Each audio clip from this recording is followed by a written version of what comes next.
They laughed right in her face. A woman like you has no business standing in uniform.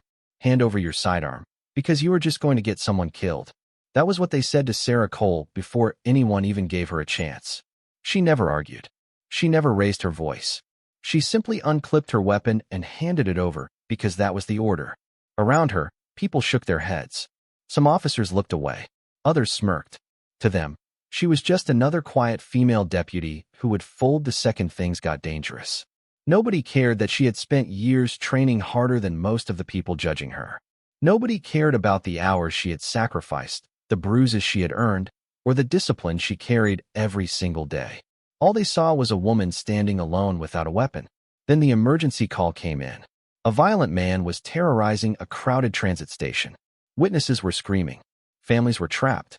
Everyone expected armed officers to handle it. But somehow Sarah was the first one through the door.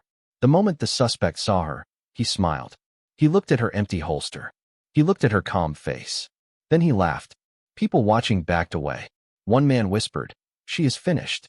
Even some of the officers arriving behind her hesitated. They knew she had no firearm. They knew the suspect was bigger, stronger, and completely unpredictable. Every second felt heavier than the last. Sarah never reached for help. She never begged anyone to step in. She simply stood there, breathing slowly, watching every movement the man made. The crowd thought they were about to witness a disaster. The suspect thought he had already won. And Sarah quietly took one step forward. What happened in the next few seconds left an entire station speechless. But almost nobody believes this part until they see it with their own eyes. Watch the full story now, before you judge her the way everyone else did.